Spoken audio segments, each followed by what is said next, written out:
from Florida's Space Coast, this is your career. Welcome to Your Career. I'm Debbie Featherston, your host, and with me tonight is Claire Knowles. She is the creator of ClaireKnowles.com. And Claire, we are going to dig in. Actually, I should say thank you for coming back.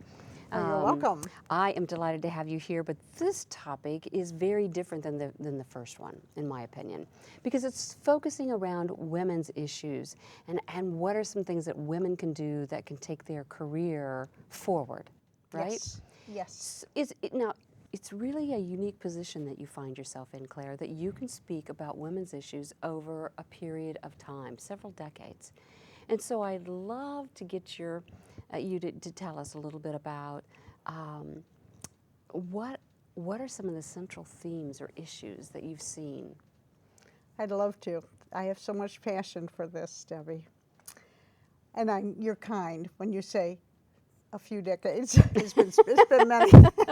But really, I've dedicated my life, really have, to the status of women, to raising the status of women. And I think it comes from growing up in the neighborhood of Susan B. Anthony and Katie Stanton. And you know, I came through the human rights and the civil rights thing, Vietnam and Woodstock. Yeah. I mean, so put that into things. So that's where I've been. And I've always felt, and I think George Bernard Shaw has the best quote here, and it's, life is not about finding yourself, it's about creating yourself.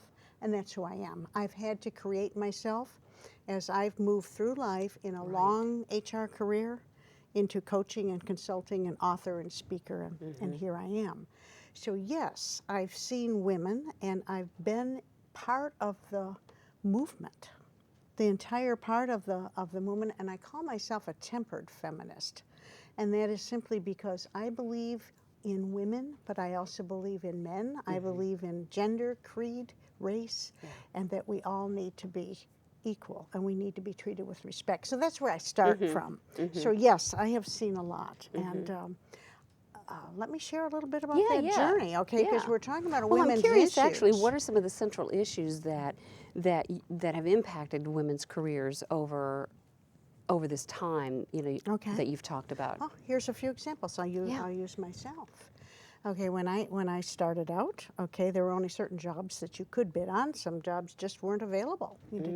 I couldn't hold a credit card in my name, even though I was a full-time employee and made good money. I couldn't hold a credit card in my name when I was married because it had to be the dependent of the original owner, which had to be the male spouse. There was still some of that in the 1970s, I got to tell you. Yes, absolutely. So I mean, that's from an economic type of thing. When I first went to work, I was the person in the company I worked for, which was a large corporation, that pushed the envelope so that women could wear pantsuits to work. Before that, it was all suits, and before that, even with the white gloves. Suits with skirts. Suits with skirts, yes. So I know that sounds light, but just think about today, what we wear into our workplaces today. You know, so I think that's interesting. But there's been a lot of good things too, you know, as people push the envelope. Title IX of the Education Act, so that women can compete in sports.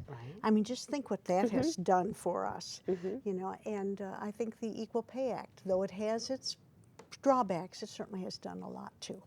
So what do you go up against? You go against opportunity. Sometimes the door was closed. You go against pay. Can I get paid the same amount that the man could get paid? So you're doing the exact same job, same skill set, Yes. same outcomes and deliverables, different salary. That's right. And I'll give you another example. When I retired, my job was divided up and I was replaced with 2 men. And I'm thinking, I was doing that job for a long, long time. And I don't want to say job. When I say job, I mean that was the part of the top of my career as an executive. And I'm thinking, but yet it could be changed that way. Now that's good, bad, or indifferent. And I don't mean to come off as a complainer, but one of the things we face as women is looking at us as equal. Would we be treating a man the same way we were treating the woman in that type of thing? So that, I don't know if that answers your question. So that's kind of an interesting point, because you're saying it took 2 men to be able to do everything that you were doing as an Exactly. executive. Exactly. And so the question really is, was the scope of work so large, and did you just not push back and ask for added help? And You know, did I so- know any better? Right. So, okay, did I have a Right. mentor telling me, you should be able to talk about changing this Or or a coach. changing that, or coach or whatever. So, yeah. but anyway, I Okay. didn't want to put it on me, but I'm just Well, saying. you're using it as an example. It is, absolutely, absolutely. Yeah. So I appreciate that. Yeah. Because that's the value of it. You've lived it. You've worked through it. It's not negative. It's just, these are just the facts of the situation Well, I don't think as your I'm career has alone. evolved. No. I don't think that I'm alone. And also, it also lends itself to women tend to complain less. Interesting. Yes, So, yes. given that situation, what compelled you to keep moving forward in your career? I've always wanted to be. And I think Ambition. but it's about making a difference. I've always felt that I needed to raise the status of women. For me, it's about turning on the lights. Wherever I've been, I've had people follow me. Title of your book. Title of my book, Yeah. Lights On, absolutely. And in that book, I Yeah. share about illuminations for moving yourself forward because I feel so strongly. So I like number one being example of being able to move forward, but I also I wanted to make a difference, but I didn't want to come to the end of my life and not have made that difference, to have the sun set, because I believe that there are ways through these mires, a little at a time. Now, we can't change the world today, but if we don't keep trying, it's not going to happen. So we must move. Yeah. Just to make sure that we're not losing our audience. Yes. Take just a moment and tell us, what do you mean when we're talking about women's issues in the Okay. workplace? Okay. Right. What are we really talking about? So Give us- women's issues, to me, is a movement that would combat sexual discrimination, but would also move us to full equality with men, whether it's in education or vocation or social or in opportunities. Yeah. And so it's a movement to do that. And that movement started, we only had the right to vote for 100 years. Yeah. It's not quite 100 years. Right. And I'm sure that Susan B. Anthony would be happy with where we've come, but I think she would have liked us to move even further down the thing. But we have, at least we're making headway. So, yeah. So that's what it means to be. But are we there yet? For me, it's a definite no. I would not want to go back to where we were. But are we where we need to be yet? No. And let's look at the news headlines. The U.S. gymnastics scandal, Oh, yeah. the Weinstein scandal. Those just lift up that say we're not there. And as a society, we're not there because we've allowed these sort of things to be existing. Yeah. It's pretty alarming because you wouldn't think that it was so prevalent. Exactly, exactly. I had this conversation with my daughter, and I'll just make this one real quick, but just using the word sex trafficking, we shouldn't even have that in a vocabulary. That it shouldn't even be out there. So when you have to say, if that isn't a women's issue, I don't know what is. So really your goal is gender equality, gender parity, and we're not quite there. We've made great strides. Yes, we and there have. may be some women who are viewing this even who would say, I feel I'm in a really good place. I feel like I get the challenging work, and I have really good pay. So it's not 100%. It's not everyone that may be looking at that, right? That may be experiencing it. Oh, no. But as a group, as a collective group, right? That's right. It's as a gender, and I like to think nationally. Yeah. How have we come? Right. And right. and here's what it is. It's about choice. I have a choice today. A lot of women didn't have a choice. Yeah. And I think that's something that young women are starting to realize, that they have a choice to do all these different things where a generation or two ago it was not there. Right. So that's what I think is such a good thing. So how do we keep going so that we get more opportunity, so that when we're competing for a job, that we can be on the same level, be on the same same. Right. So helping women really think more strategically about where are they in their career, where do they want to take their career. That's right. Right. And what do they need to do if there's a gap? That's right. How do they shore up that gap Yes. And so they're competing on a little bit more of an even playing field. Absolutely. And they also need to have some support during that. Right. Because let's face it, women in general, still go home in the evening after a day shift, whatever it is your job is, Sure. and you're putting in more hours there than your male counterpart in general. Yeah, in general. I mean, in if general. you are a married woman with children, or a single mom with children, or a grandmother who's raising Yes. grandchildren, there's an incredible workload because you're cooking, cleaning, doing education, right? That's Academic right. kinds of things, studies Raising and stuff children, with the kids. washing, everything else that goes with it. Plus, that you're goes probably with taking it. work home with you. Yeah. So we have made some real progress, we though, over have. the past 50 Right, years, though, haven't we? Absolutely, and I think we would be wrong to say that we haven't, or not fast enough, because let's look where we are. Like we just said, we have these choices. Did Susan B. Anthony have those? Right. No, she was out there trying to get the vote, just to have vote. Yeah. And it's so important to me, as I look through all this whole thing, that we show up. That is my real piece in this book. As women, we can talk a lot about, oh, we're doing this, we're doing that, we can't do that, we're going too slow, but show up then. Show up for who you are. How can you make your workplace better? How can you bring light onto something that you think may not be fair? Okay? And then take it even further. If you truly believe that we're not progressing, then I ask you, where is your touch point? What is it that pulls at your heart that you can say, I could connect to help advance that forward? For example, for me, I've been involved with the YWCA a long, long time. Why? Because they advocate eliminating racism and improving the dignity of women and all that. I'm involved with a lot of that. All right, there's a way that I can help advance women outside of myself, outside of my workplace.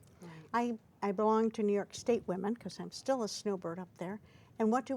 We advance the cause politically so that the right type of laws are being created and ensuring that there's equality for women.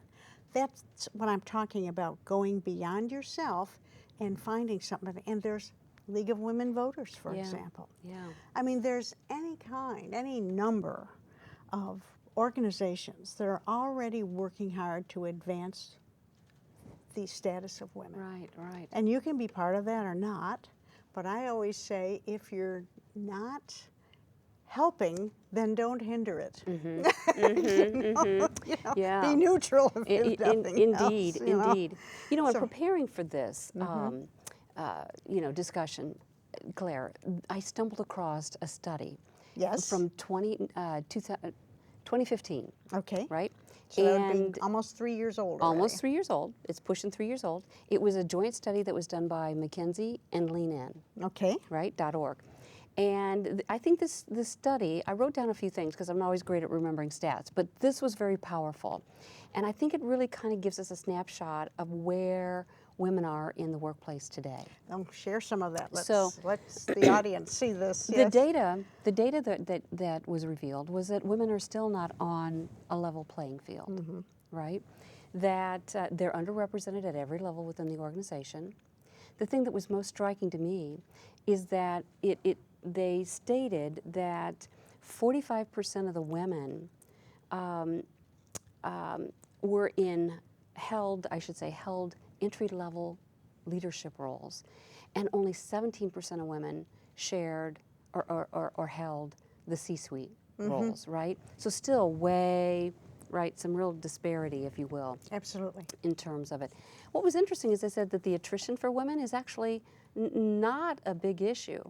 Women don't end up leaving their jobs just to stay at home and take care of family. They might take, the 12 weeks or the FMLA Yes. or whatever, right? Right.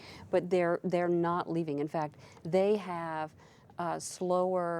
less attrition than men. So they're on the job longer, right? Women are going to be retained. Yes. And so I think that's pretty impressive there. It's significant. Yeah, That yeah. is very significant, yes. I thought that was.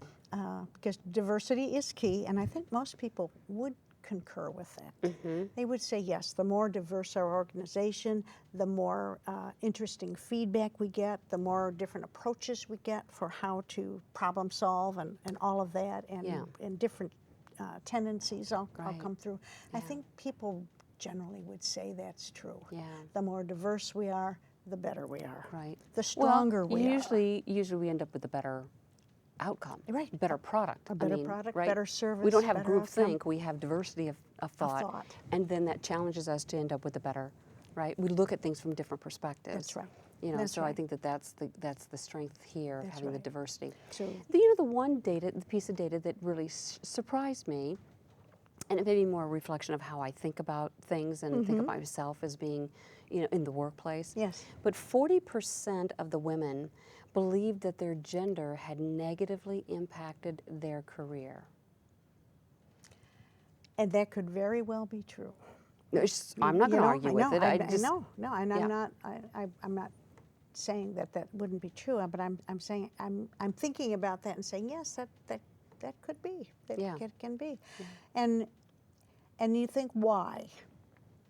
And is it because they were in a lower level position and the pool was, they weren't strong enough or whatever, weren't big enough in numbers? Is it a numbers thing, or is it the reality that they just don't have the opportunity, or they've been denied the opportunity? Well, I kind of find that I don't think a lot, I don't think as much like a woman as I probably do as Debbie. Yes, and that's a good way to be. I think, and I mean that genuinely, because, and this is one of the things I wonder, and you're the expert in this field, so I'm just raising some of the interesting facts that I found, but I'm wondering if our mindset how does our mindset impact the way we behave in the workplace, how we show up in the workplace. Absolutely. What the expectation is. I've never thought that I have been discriminated because I was a female. I never felt that I was held back because of my gender.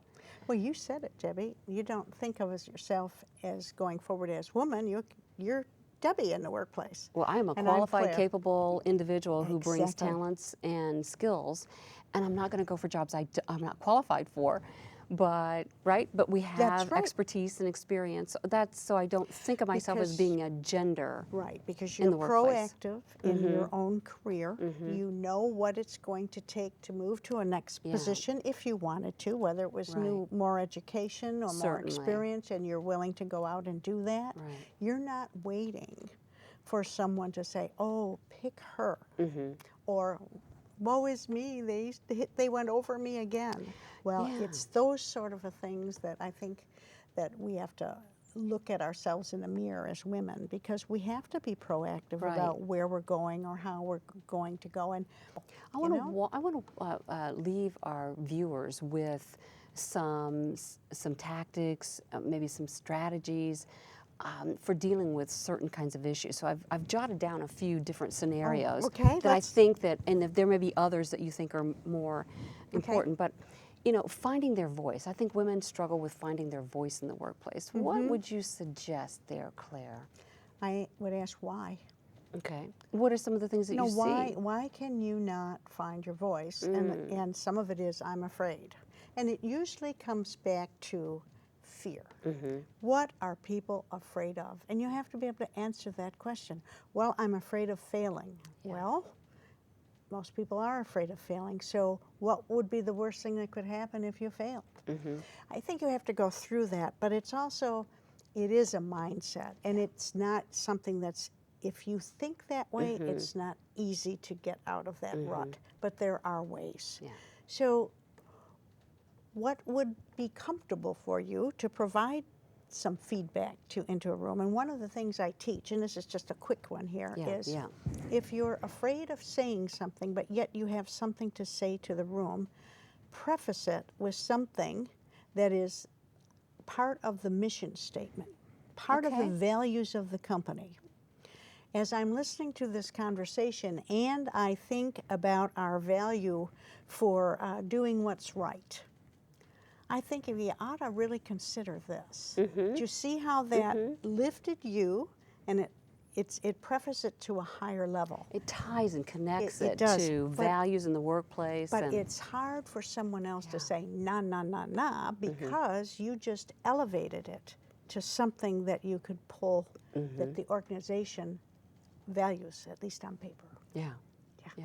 Yeah. Oh, that's So a great strategy. So that's one I way love to that. do it. You know, I as a coach, work with a lot of women, men as well. Yes. But in this context, I'm going to just pull the women out of Yes. the mix here. Yes. And finding their voice is something that they tend to struggle with. But I think you hit it right on the head. Is that it's internal. It's I've got this messaging that's telling me I can't do it. I'm not going to be good. Whoa, I could really screw up or make a big mistake. That's right. Right. So it's that fear It's a that fear. stops them. Fear Right. of failure. And you could also say to that same person, when do you have your voice? Yeah. How do you Yeah. talk across the coffee table? Yeah. We've only got about Sure. 5 minutes left, Yes. so I'm going to take just about Okay. 30 seconds and let's go through a few more because I Okay. think this is some This is- real meat this is that good. we can Yes, leave yes. people with. Feeling disempowered, what strategy or tactic might help a woman here? Well, there are some keys to empowerment, and that is, again, back to lifting yourself up. Yeah. But again, why don't you have power? Why do you feel you don't have power? And what does empowerment mean? To me, empowerment means being able to move forward. Yeah. So, what is the action that you're not able to take? I think empowerment also is a reflection of the value that I feel I have or the True. contribution that I can make. True, absolutely. And if you wanted to make that contribution, why do you feel you cannot? And so I think you have to walk it back Yeah. using that why question. Right. I But- think it's great. But every woman has an ability to move forward. A lot of it is, and this empowerment thing, so what is the goal? You know, think what that is what is the strategy Yeah. that's out there? Where do you want to be? So Right. what has to happen? What are the action points? Right. You know, it's like sharpening the saw in Covey's work. Right. Right. Where do you want to be? Then how are you going to sharpen that saw to get there? You know, the one thing that I think, coupled with what you just said Yes. around disempowerment, I think we as women need to think carefully about the language that we use. We tend to give away our power. Always, yes. So I think we have to think differently, listen to our male counterpart, and begin to show up differently. Absolutely. And communicate differently as a Absolutely. result. Increasing their visibility. How can a woman increase her visibility? Appropriately. Appropriately, that is presence. That would be very much like being able to stand tall, put out your hand and shake, Yeah. do good eye contact, use people that you do know to help influence you to meet more people, Right. and move forward that way. Network. Absolutely. Build a network. very important, what's the future job that you really want, and build and strengthen or deepen those relationships with those individuals that can help get you there, right? That's right. And talk Yeah. with the person that holds the position Right. you're looking at, because you need to share with that person that the position intrigues you. Right. They intrigue you Yeah. at the way they perform that position, and can they share some of the things Yeah. that would be helpful to you? Agree. And dress for the next position, not for the current position. Absolutely. Some people are just slobs in the Absolutely. workplace, or too casual, or low cut necks. Yes. And what do we, right? Got Yes. to be careful, be Yes. professional, be very polished. I often think about that when I think about having pushed the envelope out back in the 60s so that women could wear pantsuits to work. Right. And now we've got jeans and everything else. And it's okay, just being, I think, being dressed appropriately, for the work. and then coupled with presence. You can be in jeans and still command presence, Absolutely. right? Yes. So yes. I'm not saying that we can't be casual if the employer's casual, but you want to really dress for the next job that you really want. But when you talk about presence, I think of 4 things that really create the presence, right? And there's a great book. You probably have some good points in here too, right? That talk to that. But confidence. Do you come across confident? Yes. Do you make a good connection with others? Yes. Right. So connection is huge. Communication. How you Confidence, communicate. Connection. Communication, and then credibility. Credibility. You know, credibility is all about how you show up and do you follow through, and you know, Absolutely. right? Yes. I think that we're not going Yes. to get somewhere just because there's laws on the books that say they have to promote women. We have to show up and deliver results. That's right. Showing right? up And I think is so big for me. It is showing up and being there. We need to have those 4 C's on our mirror in the morning because confidence is really important. Right. And that comes with being able to lean in. It comes with being able to say, I am empowering myself, because no one can empower you. I think we could talk another half an hour, but we've got about 1 minute. I That's want right. you to take a minute and just give me one final thought. Given your understanding of where we've been, where we are, what do you think the future holds for women I'm in the excited. workplace? I'm excited for it, and I believe we will gain even more strides and gain greater equality. And one of the reasons simply is the age we're in. Look at the internet, crowdfunding, communications, how fast things go. That alone is a vehicle to move a lot of efforts forward. But I think better than that, there's more people, there's more women leaning in, there's more success, and we're building on success. That's perfect. Well, Claire, it's a pleasure to have you on the program, and I just want to urge any of my viewers, if they need some additional thought and prodding, pick up a copy of your book, Lights On, A Reflective Journey. It's a really great read. Thank you for your contribution. Thank you. Well, on behalf of my guest and everyone here on the set of Your Career, thank you for watching. I'm Debbie Featherston, your host, and remember, be career happy. More information about this program is available online at millermediagroup.org.